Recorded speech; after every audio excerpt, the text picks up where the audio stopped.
Right, Pokemon Legends Arceus.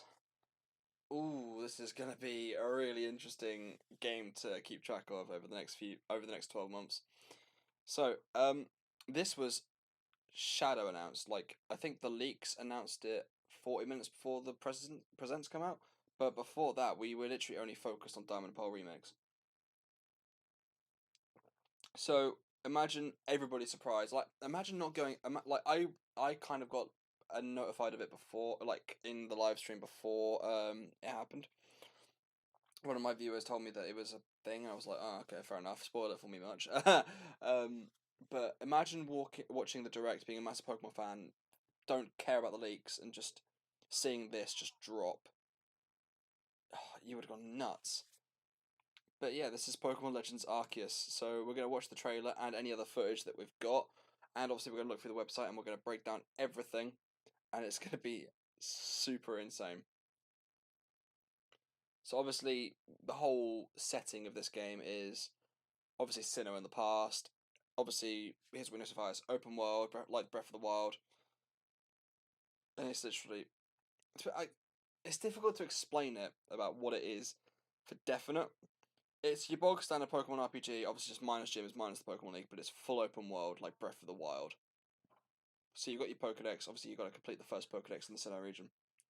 So it's going to be really interesting to see what Game Freak do with this game. Because obviously Ilka are making the Diamond Pearl remakes, but Game Freak are focusing solely on this, and I'm so intrigued as to what they're working on.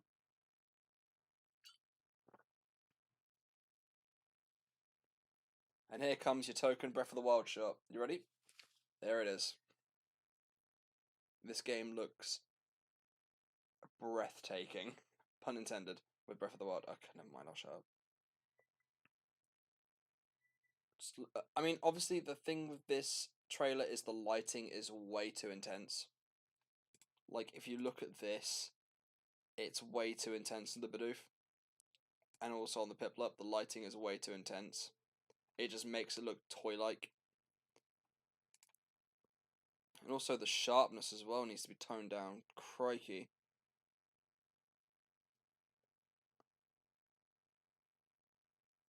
But we've been asking for an open world Pokemon game for years, and we finally got one. Like, everything you see here is explorable. Everything. Like, imagine catching a Staraptor perching on the top of a mountain. That'd be dope. You can roll everywhere like you can in Link's like Ocarina of Time. Just go everywhere while rolling. Link noises intensifies. Also, if you look at this closely, when the Shinx gets captured, obviously it goes in the Pokeball. Wait for it. Wait for it. There it is. The steam makes a little thumbs up. That is such a nice little detail. Okay, the one thing that's really annoyed me is that people are saying that ancient Pokemon will be a thing. So like Pokemon that are familiar but different, and it was all based on this Rhyhorn because it's light blue. It's just because the lighting's too intense. I mean, it is a slightly different shade to what it normally is. It could be a different texture. Where's Shiny Ride?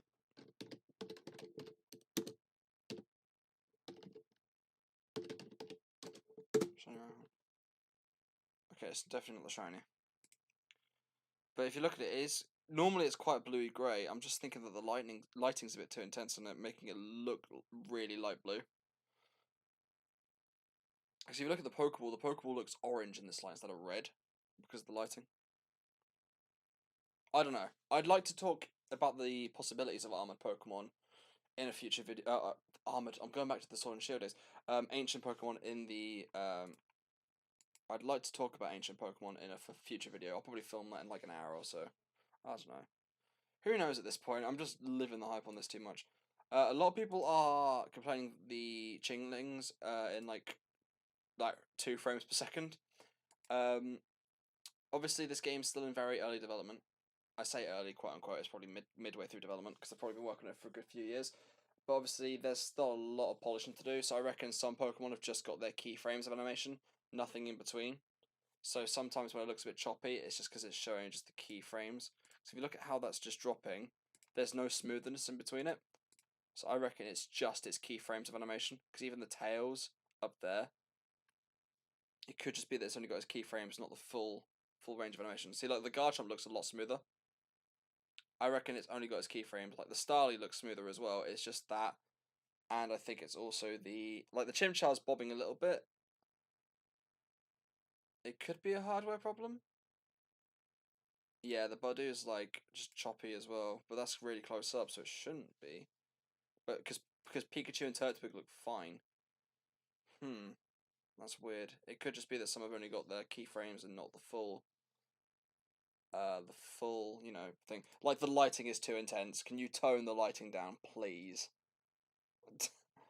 Please look at Rowlet's coloring. The lighting is too intense. Cyndaquil looks fantastic as always. So does Oshawott, but the lighting needs toning down. Like seriously.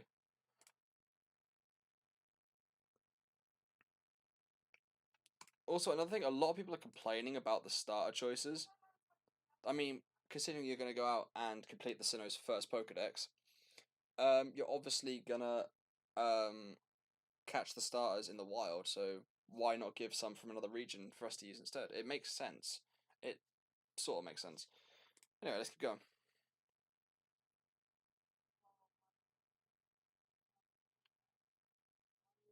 Okay, so it just draws the starters here. And then obviously you've got the shot of Arceus. So that takes me on to this bit of the video, which goes into a bit more detail. Is this no, I don't want, I want to unput 5. Thank you, game. Thank you, game video. Please tell me you're not just going to show me the same thing again. Okay, it shows you the Piplups and stuff. So, okay, starters with their official artwork. You see, that's what Rowlet should look like in the color-wise, and Oshawott's belly should be a little bit of a darker light blue. So the lighting is a bit too intense. Now, the one thing that is everybody's talking about at the minute is the sleeves on here. What does that logo look like to you? To me, that looks like the Team Galactic logo. So somewhere they're going to be tied in. Somehow they're going to be tied into the story. Maybe it's like the first forming of Team Galactic in the form of an ancient cult that worship Arceus like a deity or something. I don't know. But that is unmistakably the Team Galactic. Like that is the Team Galactic logo with a bit more lines in the middle. The character models look absolutely gorgeous on this. I'm not gonna lie. It's just stunning. And the thing, if you look, oh my god, okay, Chimchar in that clip looks really choppy. Crikey. The thing is with Pokemon games, they always test out mechanics from future games in previous games or like previous generations. So like Amity Square tested the following Pokemon in Diamond and Pearl, which then was made proper in Heart Gold Soul Silver. What was I gonna say? Sword and Shield had the wild area, which led up to this. What else am I thinking of?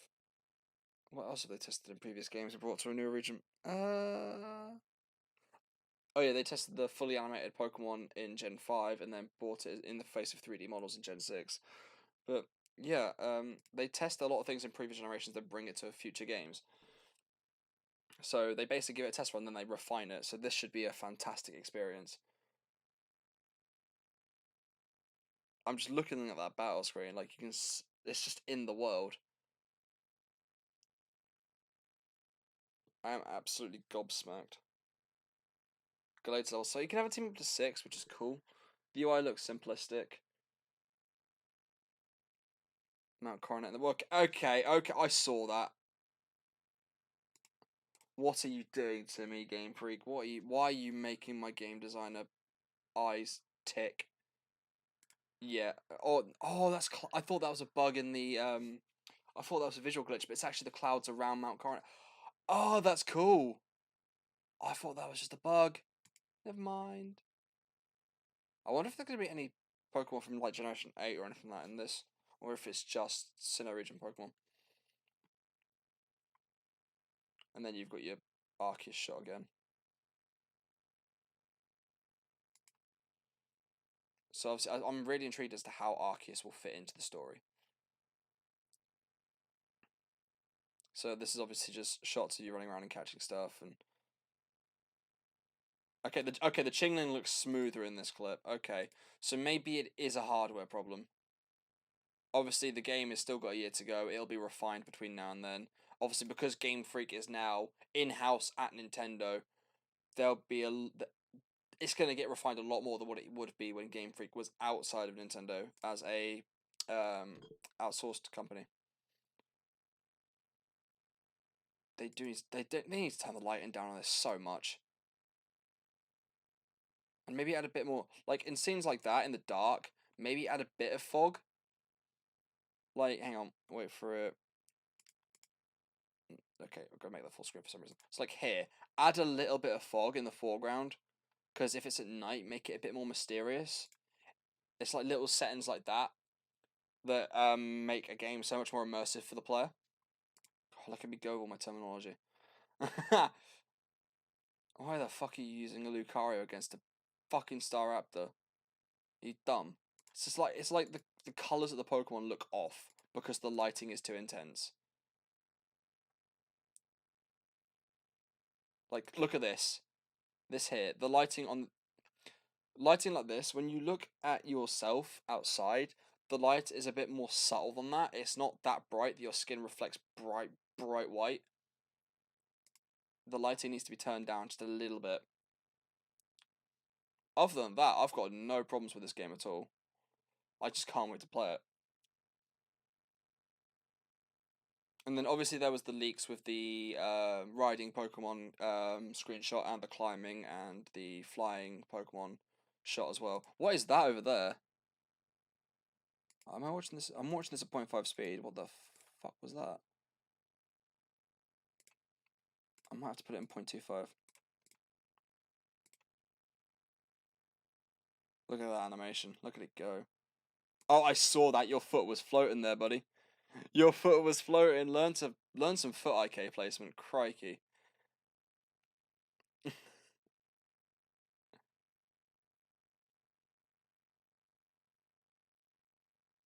Wait, look at this.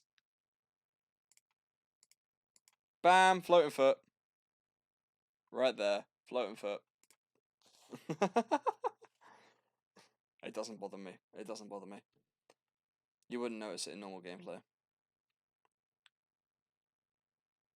So my question is, alright, put some fog in that will be fine. And then obviously battle. Can we move on please, Lucario?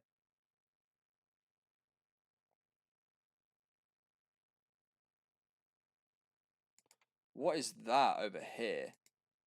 Is that a waterfall or is that something else? Because that doesn't look like a waterfall because it's moving. What is that? What is it? What is that there? I don't know. Is that it for that? Yeah, that's it for that. Okay, so early 2022.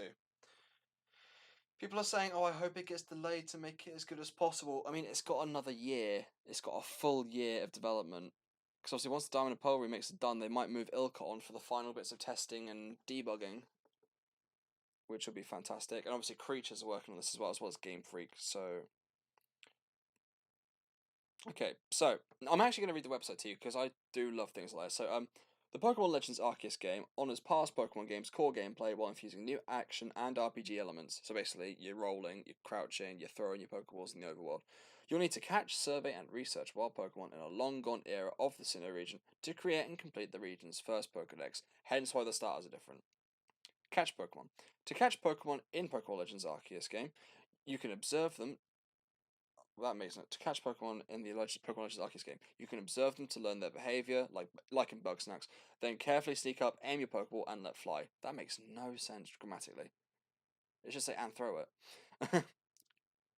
You can also have your ally Pokemon in battle. Wild Pokemon that you hope to catch, just throw the Pokeball, holding your ally Pokemon near the wild Pokemon, and you'll seamlessly enter a battle and command your Pokemon by choosing them from moves it knows. That's interesting. I'm going to go on to if following Pokemon will be in this in a later video, because obviously if you miss the wild Pokemon in the area and you just throw the Pokeball with your Pokemon in it, what happens then? But who knows? And obviously, an adventure in the Sinnoh of days gone by. You'll be brought to the Sinnoh region, the setting for Pokemon Diamond and Pokemon Pearl games. But this story unfolds in a long gone era before the ideas such as Pokemon Trainer or having a Pokemon League even existed. So, no gyms. Absolutely no gyms. Which is fine by me. I'm happy with that. Because I'll get the Sinnoh gyms in Diamond and Pearl remakes, and I'll get no gyms in the Pokemon Legends game. All around, you'll find Pokemon living wild in harsh environments that make for a Sinnoh unlike the region you may remember from the early days of Pokemon Diamond and Pearl. Pokeball looks fantastic. I really like this design. It's a bit. It looks steampunky, but also like it doesn't look too different to what it looks like now. The Pokeballs old were apparently built a little differently from the ones we know so well. They're made mostly of wood and steam puffed out of their tops when the Pokemon were caught. So meet your first partner Pokemon. Obviously, you've got Rowlet, Cyndaquil, and Oshawott. I already know which one I'm picking, by the way. You guys can guess down in the comments. You've got a 33.33% recurring chance of guessing which one I've got, which I'm picking. But these three Pokemon arrive with a Pokemon professor who encountered them on research excursions to various regions. So they're from different regions. So obviously you've got Alola, you've got Johto, and you've got Unova. I think it would have made more sense to go Kanto, Johto, and Hoenn. So maybe like Squirtle, Cyndaquil, and Trico. But because obviously Unova and Alola are more newer regions ish. I don't know. But yeah, and then obviously Arceus is going to tie into it somehow. Obviously, you got the Diamond and Pearl remakes there, but the one thing, where's the trainer? Yeah, okay, so open image, new tab. Okay, so if I scroll this in, you cannot tell me that does not look like the Team Galactic logo. You can't tell me. What? And also, why does this guy look so much like Lucas? I mean, the female looks a little bit like Dawn, but nothing too major. But this guy is uncanny. Resembles. I think it's just a hat, if I'm honest. Yeah, you can't tell me that's not the Team Galactic logo. But yeah, I'm really, really intrigued as to where this game is going to go. Like, I can't wait for E3 this year. Like, E3 this year is going to be mad. I mean, not just for, like, PlayStation and Xbox. Obviously, PlayStation will do their own thing and stuff like that. But Pokemon this year is massive. I am so happy. Like, I was not expecting a presence on this scale of awesome. This is the best year Pokemon has had by far. Their stocks are going to go through the fucking roof. Best selling media franchise of all time? It's going to further that lead. I'm not going to lie. Cool, so that's pretty much everything I wanted to cover in this video. Yeah, that's everything. I think it's only a single player game, this one, because it doesn't. Yeah, it looks like it's only going to be a single player game, just by the looks of it. So, yeah. I'm going to film some more videos about some speculation stuff that I want to see in this game and in the Diamond Pearl remakes. But other than that, thank you guys for watching, and I'll see you guys in the next video. Peace out.